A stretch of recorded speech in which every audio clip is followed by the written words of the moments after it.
सोचो आप अंतरिक्ष में तैर रहे हो, चारों तरफ तारे टिमटिमा रहे हैं, लेकिन कुछ अजीब है, अंधेरा है, घुप अंधेरा। जब इतने सारे तारे चमक रहे हैं तो अंतरिक्ष इतना अंधेरा क्यों है? यहां धरती पर हमारे पास रोशनी है, हम नीला आसमान, तेज धूप और चांद की हल्की रोशनी देखते हैं। फर्क क्या है? चलो इस अंतरिक्ष के रहस्य को सुलझाते हैं। अंतरिक्ष बहुत बड़ा और ज्यादातर खाली है। ये एक ऐसा स्थान है जहां अनंत विस्तार और गहराई है, लेकिन इसमें ठोस वस्तुएं बहुत कम हैं। ये एक ऐसे बड़े कमरे की तरह है जिसमें बस कुछ ही लैंप इधर उधर रखे हैं। कल्पना कीजिए कि आप एक विशाल हॉल में खड़े हैं जहां चारों ओर अंधेरा है और केवल कुछ ही लैंप हैं जो दूर दूर तक फैले हुए हैं। उन लैंप की रोशनी तारों की रोशनी की तरह दूर तक जाती है। ये रोशनी अंतरिक्ष के अंधकार को चीरते हुए अनंत दूरी तक फैलती है, जैसे कि तारों की चमकती हुई किरणें। लेकिन अंतरिक्ष में रोशनी को टकराकर वापस आने के लिए ज्यादा कुछ नहीं है।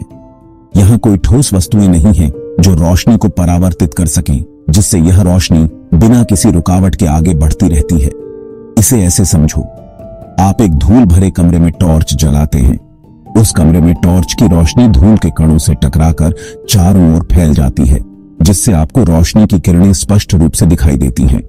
आपको रोशनी की किरण दिखाई देती है क्योंकि धूल के कण रोशनी को फैला देते हैं। यह धूल के कण ही हैं जो रोशनी को परावर्तित करते हैं और हमें उसकी उपस्थिति का एहसास कराते हैं।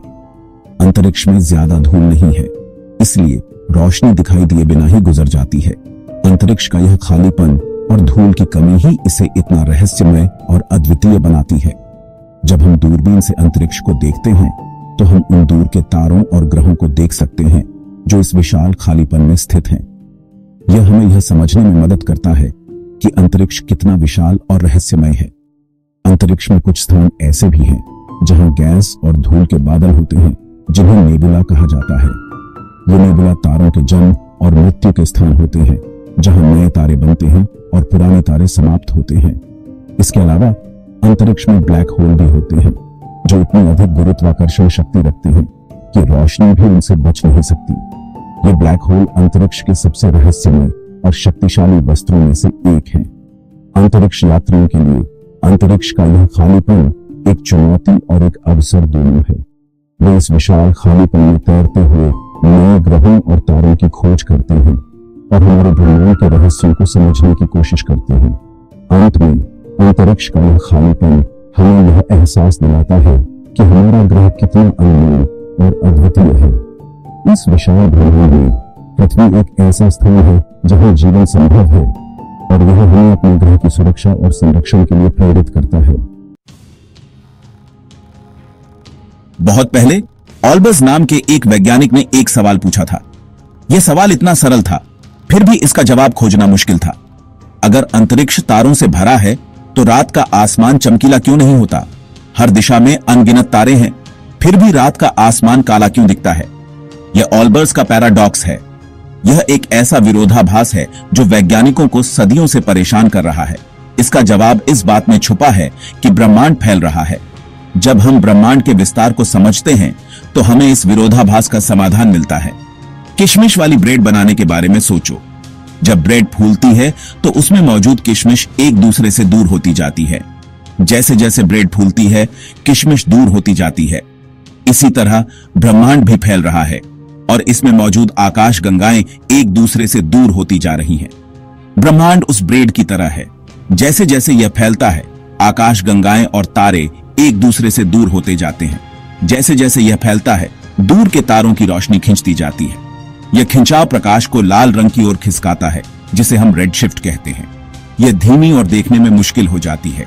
इसलिए रात का आसमान पूरी तरह से काला नहीं होता, बल्कि उसमें कुछ तारे धुंधले और दूर होते हैं। ऑल्बर्स का पैराडॉक्स हमें यह समझने में मदद करता है कि ब्रह्मांड कितना विशाल और जटिल है। यह हमें यह भी सिखाता है कि हमारे चारों ओर की दुनिया को समझने के लिए हमें कितनी गहराई से सोचना पड़ता है। आज हम इस विरोधाभास को समझने के लिए उन्नत तकनीकों और उपकरणों का उपयोग करते हैं। वैज्ञानिकों ने इस रहस्य को सुलझाने के लिए कई सिद्धांत और मॉडल विकसित किए हैं। जैसे जैसे हमारी तकनीक और ज्ञान बढ़ता है, हम ब्रह्मांड के और भी रहस्यों को उजागर करने में सक्षम होते जा रहे हैं। ऑल्बर्स का पैराडॉक्स हमें यह याद दिलाता है कि विज्ञान में हर सवाल का जवाब खोजने के लिए हमें निरंतर प्रयास करना चाहिए। और इस तरह एक साधारण सवाल ने हमें ब्रह्मांड की गहराइयों में झांकने और उसके रहस्यों को समझने की दिशा में प्रेरित किया। यह यात्रा अभी भी जारी है और हम हर दिन कुछ नया सीखते हैं। पृथ्वी अलग है। यह एकमात्र ऐसा ग्रह है जिसे हम जानते हैं जो जीवन का समर्थन करता है। हमारे पास कुछ ऐसा है जो अंतरिक्ष में नहीं है, एक वातावरण। यह वातावरण न केवल हमें सांस लेने के लिए आवश्यक ऑक्सीजन प्रदान करता है, बल्कि यह हमें हानिकारक सौर विकिरण और उल्कापिंडों से भी बचाता है। हमारा वातावरण हमारे ग्रह के चारों ओर हवा का एक विशाल गुंबद जैसा है। यह गुंबद हमें बाहरी अंतरिक्ष के कठोर वातावरण से बचाता है और हमारे ग्रह को एक सुरक्षित और स्थिर स्थान बनाता है। यह धूल, पानी की बूंदों और गैसों जैसे छोटे छोटे कणों से भरा है। ये कण हमारे वातावरण की संरचना और कार्यप्रणाली में महत्वपूर्ण भूमिका निभाते हैं। सूरज की रोशनी इन कणों से टकराती है और सभी दिशाओं में उछलती है। यह प्रक्रिया, जिसे हम प्रकाश का बिखराव कहते हैं, हमारे वातावरण में कई अद्भुत दृश्य प्रभाव पैदा करती है। रोशनी का यही बिखराव हमारे आकाश को दिन में नीला बनाता है। जब सूरज की रोशनी वायुमंडल में प्रवेश करती है तो नीली रोशनी सबसे अधिक बिखरती है, जिससे हमें नीला आकाश दिखाई देता है। यह दूध की एक बूंद के साथ एक गिलास पानी में रोशनी डालने जैसा है। जब आप एक गिलास पानी में दूध की एक बूंद डालते हैं और उसमें रोशनी डालते हैं तो आप देखेंगे कि रोशनी बिखरती है और पानी चमकने लगता है। प्रकाश बिखरता है जिससे पानी चमकता है। इसी तरह हमारे वायुमंडल में कणों के कारण सूरज की रोशनी बिखरती है और हमें नीला आकाश दिखाई देता है। जब सूरज डूबता है तो रोशनी का बिखराव बदल जाता है। नीली रोशनी बिखर जाती है और हम अधिक लाल और नारंगी रंग देखते हैं। यह सूर्यास्त के समय आकाश को सुंदर रंगों से भर देता है। हमारे वातावरण में अन्य अद्भुत घटनाएं भी होती हैं, जैसे कि उत्तरी रोशनी। ये रंगीन रोशनी तब बनती है जब सौर कण हमारे वायुमंडल के साथ टकराते हैं। वायुमंडल में बिजली के तूफान भी होते हैं। जब बादल और हवा के कण आपस में टकराते हैं तो बिजली उत्पन्न होती है, जो हमें चमकदार बिजली के रूप में दिखाई देती है। और फिर इंद्रधनुष है। जब सूरज की रोशनी बारिश की बूंदों से गुजरती है तो यह विभाजित हो जाती है और हमें 7 रंगों का इंद्रधनुष दिखाई देता है। हमारा वातावरण वास्तव में जादुई है। यह न केवल हमें जीवन के लिए आवश्यक तत्व प्रदान करता है, बल्कि यह हमें अद्भुत दृश्य और प्राकृतिक घटनाएं भी देता है। पृथ्वी का वातावरण वास्तव में एक अनमोल उपहार है। कभी सोचा है कि हमारे पास दिन और रात क्यों होते हैं? यह सब पृथ्वी के घूमने की वजह से है। हमारा ग्रह लट्टू की तरह घूमता है, हर 24 घंटे में एक पूरा चक्कर लगाता है। जैसे ही पृथ्वी घूमती है, उसके अलग अलग हिस्से सूर्य के सामने आते हैं। सूर्य के सामने वाला हिस्सा दिन के उजाले का अनुभव करता है, जबकि दूर वाला हिस्सा अंधेरे में होता है। यह एक ग्लोब को घुमाने जैसा है, जिस पर एक टॉर्च चमक रही हो। हमारे चांद का कोई वातावरण नहीं है। यह अंतरिक्ष में एक विशाल धूल भरी चट्टान की तरह है। जब सूरज उस पर चमकता है, तब भी चांद का आसमान हमेशा काला रहता है। क्यों? क्योंकि सूरज की रोशनी बिखेरने के लिए कोई हवा नहीं है। यह अंतर दर्शाता है कि हमारे द्वारा अनुभव की जाने वाली रोशनी पैदा करने के लिए पृथ्वी का वातावरण कितना महत्वपूर्ण है। यह हमारे ग्रह का अपना पर्सनल लाइट शो है। अंतरिक्ष इसलिए अंधेरा है क्योंकि यह ज्यादातर खाली है और रोशनी नहीं बिखरती। पृथ्वी चमकदार है क्योंकि हमारा वातावरण एक विशाल प्रिज्म की तरह काम करता है। सूर्य के प्रकाश को बिखेरता है और हमारे आकाश को एक सुंदर नीला रंग देता है। यह अनोखी विशेषता हमारे ग्रह को खास बनाती है। यह जीवन को फलने फूलने देती है और हमारे द्वारा हर दिन देखे जाने वाले शानदार नजारे बनाती है।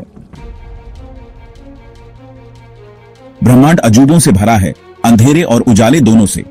यह समझकर कि अंतरिक्ष अंधेरा क्यों है और पृथ्वी उजाले में क्यों है, हम उस नाजुक संतुलन की गहरी सराहना करते हैं जो हमारे ग्रह को इतना खास बनाता है। हर बार जब आप रात के आकाश की ओर देखें तो अंतरिक्ष की विशालता और हमारे ठीक ऊपर हो रही अद्भुत घटनाओं को याद रखें। अंतरिक्ष की खोज हमें प्रेरित करती रहती है। जैसे जैसे हम ब्रह्मांड में गहराई से उतरते हैं, हम अपने ब्रह्मांड के बारे में और रहस्यों को उजागर करते हैं। इसलिए ऊपर देखते रहें, सवाल पूछते रहें और ब्रह्मांड के अजूबों, दोनों नजदीक और दूर के, की खोज करना कभी बंद न करें।